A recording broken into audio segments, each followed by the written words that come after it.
आप देख रहे हैं कर्तव्य एवं निष्ठा का बयान, साहित्य और संस्कृति का बयान, समता की आवाज बयान टीवी। नमस्कार, मैं साक्षी गौतम और आप देख रहे हैं बयान टीवी। आज एक ऐसी महिला का जन्मदिन है जिसने समता, स्वतंत्रता, बंधुता के लिए अपना सारा जीवन न्यौछावर कर दिया। बेजुबान के लिए जुबान देने के लिए जिन बहुजन महापुरुषों ने संघर्ष का रास्ता अपनाया था, उन्हीं के रास्ते पर चलने वाली मायावती का जन्म दिल्ली में 15 जनवरी 1956 को हुआ। इन्हीं की परिकल्पना से उत्तर प्रदेश में Yamuna express way one formula race track greater Noida में बना। देश में सामाजिक परिवर्तन के आंदोलन में दलित सामाजिक क्रांति के महानायकों की अहम भूमिका नहीं है। उन महानायकों की मायावतीवादी सोच और कर्म ने समाज को काफी उद्वेलित एवं प्रभावित किया है। आज 21वीं सदी में वोट डालने का अधिकार और बराबरी का जो मानवीय हक हासिल हुआ है, उसे दिलाने के लिए हमारे संतों, गुरुओं व महापुरुषों ने आजीवन कड़ा संघर्ष किया तथा अनगिनत कुर्बानियां दी। आप सब जानते ही हैं कि इन महापुरुषों के अनवरत संघर्ष और बलिदान की एक लंबी श्रृंखला है, जिसमें गौतम बुद्ध, संत कबीर, गुरु रैदास, महात्मा ज्योतिराव फूले, छत्रपति साहू जी महाराज, परम पूज्य बाबा साहेब डॉक्टर भीमराव आंबेडकर एवं मान्यवर कांशीराम विशेष रूप से उल्लेखनीय हैं।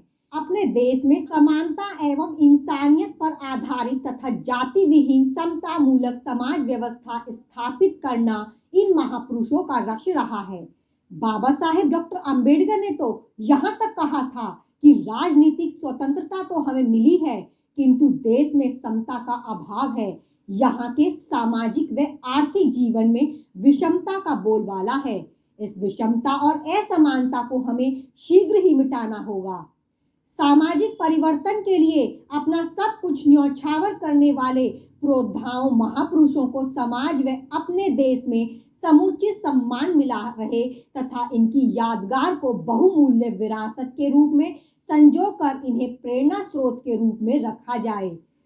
उत्तर प्रदेश में मायावती के शासनकाल के दौरान इन महापुरुषों के सम्मान में एवं उनके यादगार विरासतों को संजोकर कायम रखने की दिशा में नए जिलों की स्थापना, संस्थाओं, स्मारकों, भवनों, पार्कों इत्यादि का निर्माण और प्रतिमाओं की स्थापना का ऐतिहासिक काम करने का प्रयत्न किया है।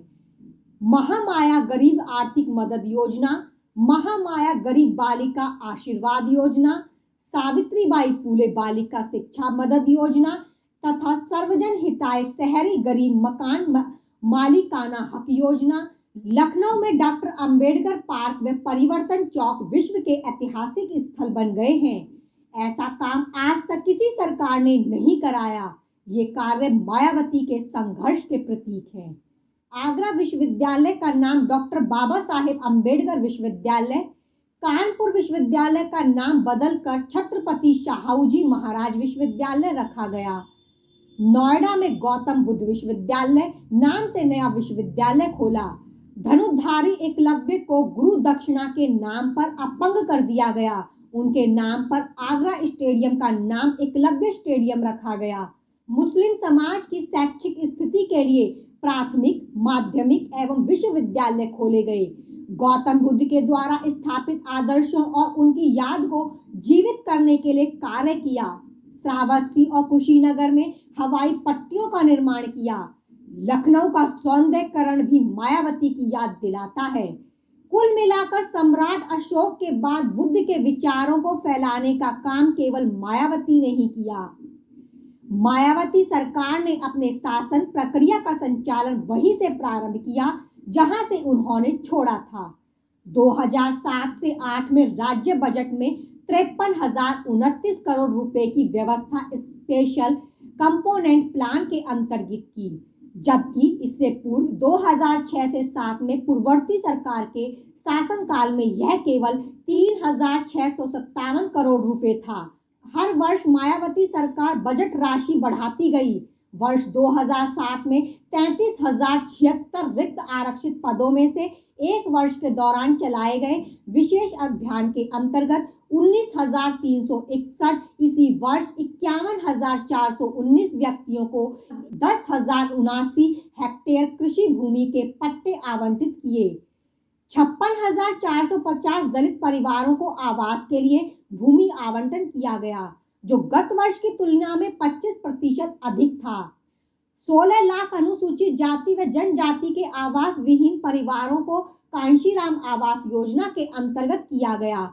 आवास निर्माण की लागत 25 से 27,000 रुपए तक निर्धारित की गई। आगरा के जूता कारीगरों को 300 रुपए तक के उपभोक्ता मूल्य के चमड़े एवं रैक्सीन के फुटवेयर पर वैट की दर को समाप्त किया गया। इतना ही नहीं, चमड़ा फुटवेयर व्यापार को प्रोत्साहन देने के लिए लेदर पार्क की स्थापना आगरा में की गई। वर्ष 1977 में दिल्ली के कॉन्स्टिट्यूशन क्लब हॉल में जनता पार्टी के सौजन्य से जाति तोड़ो आंदोलन नाम से एक सम्मेलन हुआ। वहां मायावती को भी अपने विचार रखने का अवसर मिला। कार्यक्रम का संचालन राजनारायण कर रहे थे। राजनारायण जी अनुसूचित जाति और अनुसूचित जनजाति के लोगों को हरिजन शब्द से संबोधित कर रहे थे। जब मायावती का नंबर विचार रखने के लिए राजनारायण जी ने पुकारा, तब मायावती ने कहा कि एक तरफ तो राजनारायण जाति पाति को जड़ से मिटाने की बात कर रहे हैं और दूसरी तरफ अनुसूचित जाति व जनजाति के लिए हरिजन शब्द का प्रयोग कर रहे हैं। यहाँ तक कि भारतीय संविधान में पिछड़ों व कमजोर वर्गों को अनुसूचित जाति व जनजाति से संबोधित किया गया है, न कि हरिजन शब्द से। इस तरह से संवैधानिक शब्द की अवहेलना कर दलित, शोषित, पीड़ित समाज को हरिजन शब्द से संबोधित करने वाले राजनारायण जैसे नेता देश में जाति भेद कभी समाप्त नहीं कर सकते। इसलिए जाति तोड़ो आंदोलन जैसे आकर्षित नाम से आयोजित किया गया सम्मेलन अनुसूचित जाति और जनजाति के लोगों की आंखों में धूल झोंकना जैसा प्रतीत होता है। राजनारायण के मंच पर अपना विरोध प्रकट सचमुच में मायावती के साहस का प्रतीक था। अगले दिन वामसेफ के कार्यकर्ता मायावती से मिलने उनके घर पर गए। मान्यवर कांशीराम के विषय में बताया। वामसेफ में कार्य करने का मायावती से अनुरोध किया। मान्यवर कांशीराम की अध्यक्षता में कार्यक्रम हुआ। उसमें मायावती को भी आमंत्रित किया गया। सभा में मायावती का उद्गार सुनकर मान्यवर कांशीराम बहुत प्रभावित हुए। अगले दिन स्वयं मान्यवर कांशीराम मायावती के घर जा पहुंचे। मायावती आईएएस की परीक्षा में लीन थीं। पिता प्रभुदास लेट चुके थे। प्रभुदास जी हड़बड़ाहट में उठे। मान्यवर कांशीराम को देखकर भौचक्के हो गए। मान्यवर कांशीराम ने कहा कि मैं मायावती से मिलने आया हूँ।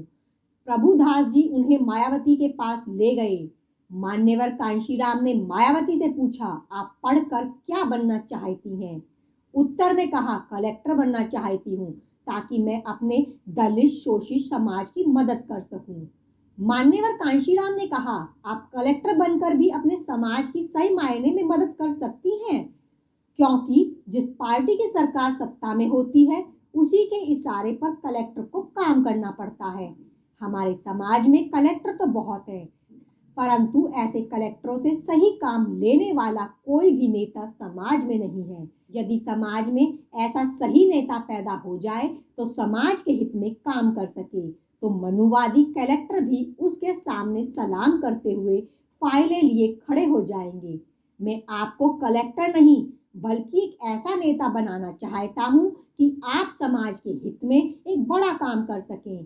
पिताजी की इच्छा मान्यवर कांशीराम जी के साथ करने की नहीं थी, लेकिन सोच विचार कर मायावती ने मान्यवर कांशीराम के माध्यम से राजनीति में प्रवेश किया। वर्ष 1982 से 83 के दौरान दलित शोषित समाज संघर्ष समिति DS4 का जोरदार आंदोलन शुरू हुआ। आंदोलन के दरमियान अनेकों प्रयोग किए गए। इन प्रयोगों में मायावती को अपनी वैचारिक श्रेष्ठता और उपयोगिता सिद्ध करने के लिए अधिक से अधिक अवसर मान्यवर कांशीराम ने दिए। वर्ष 1984 के लोकसभा चुनाव की तैयारी के लिए मायावती ने मुजफ्फरनगर जिले में बसपा के बैनर तले सभाएं करनी प्रारंभ की। बाद में कैराना लोकसभा क्षेत्र से मायावती ने चुनाव लड़ा। सफलता हासिल नहीं हुई। वर्ष 1985 में बिजनौर लोकसभा क्षेत्र से मायावती को 65,000 वोट मिले। इनकी प्रतिद्वंदी कांग्रेस की उम्मीदवार बाबू जगजीवन राम की बेटी मीरा कुमार 5,000 वोटों से जीत पाई। शर्तों के आधार पर मुलायम सिंह यादव व मान्यवर कांशीराम के बीच सरकार चलाने का गठजोड़ वर्ष 1993 में हुआ। 18 महीने के कार्यकाल में मुलायम सिंह यादव ने एक भी शर्त का पालन नहीं किया। अंत में 1 जून 1995 को बसपा ने समर्थन वापस ले लिया।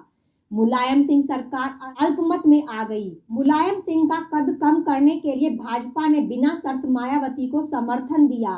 3 जून 1995 में बसपा की उत्तर प्रदेश में सरकार बनी।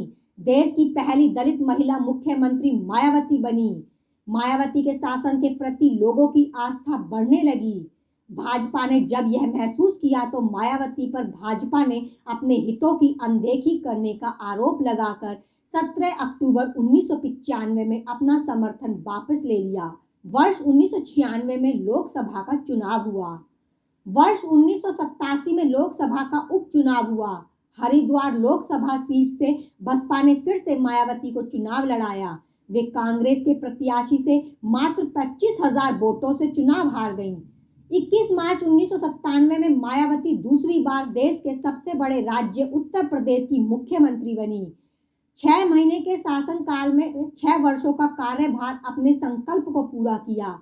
समाज परिवर्तन के लिए जिन महापुरुषों ने अपना संपूर्ण जीवन अर्पण कर दिया, उनके स्मृति और सम्मान के लिए बहुत से रचनात्मक कार्य कर हमें हमेशा के लिए यादगार स्वरूप बना दिया।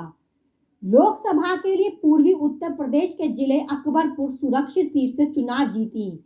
वर्ष 2002 में तीसरी बार मायावती ने उत्तर प्रदेश की मुख्यमंत्री बनने का गौरव प्राप्त हुआ।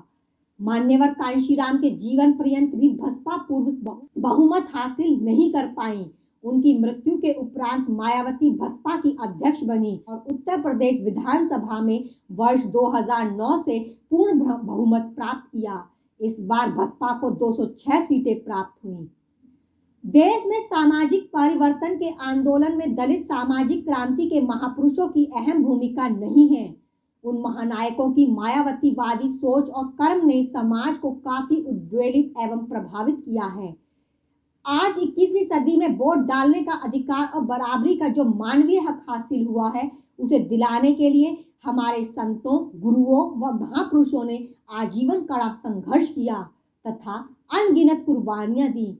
आप सब जानते ही हैं कि इन महापुरुषों के अनवरत संघर्ष और बलिदान की एक लंबी श्रृंखला है, जिसमें गौतम बुद्ध, संत कबीर, गुरु रविदास, महात्मा ज्योतिराव फूले, छत्रपति साहू जी महाराज, परम पूज्य बाबा साहेब डॉक्टर भीमराव अंबेडकर एवं मान्यवर कांशीराम विशेष रूप से उल्लेखनीय हैं।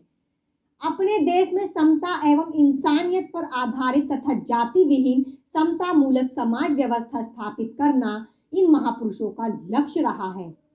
आज कांशीराम जीवित नहीं है, पर इनके विचारों से निकलती राजनीति संपूर्ण राजनीतिक परिवेश को प्रभावित कर रही है। जिन वर्गों को उपेक्षा की दृष्टि से देखा जाता था, आज उनको अपनी अपनी तरफ खींचने में राजनेता जुटे हुए हैं। ये राजनीति की मचान पर बैठकर अपनी ही जुबान को तवज्जो नहीं देते। ऐसी स्थिति में ईमानदार, समझदार, शानदार, असरदार, दमदार नेता का चुनाव करना बहुत मुश्किल हो गया है। जनता के वफादार होने की बात तो छोड़ दीजिए, ये संगठन की वफादारी को भी तार तार कर देते हैं। ये सत्ता की मचान पर पहुंचने के लिए सब कुछ जायज ठहरा देते हैं। वर्तमान हालातों का यदि विश्लेषण किया जाए तो जनता का अशिक्षितपन टिकाऊ नेता का चयन करना नामुमकिन हो जाता है। आज मौसम टीवी देखने, अफवाहें सुनने और कंफर्म करने का है। जितना राजनीति को समझना कठिन है, उससे कहीं ज्यादा नेताओं के मंतव्य को समझना। जब तक चुनाव संपन्न नहीं हो जाते, तब तक शब्दों की कटारें मयान से निकलती ही रहेंगी। धन्यवाद साथियों, आपको ये हमारी वीडियो कैसी लगी हमें नीचे दिए गए कमेंट्स बॉक्स में लिखकर जरूर बताएं। बाकी साहित्यिक और सांस्कृतिक खबरों में बने रहने के लिए सब्सक्राइब करें हमारा चैनल। बहुत बहुत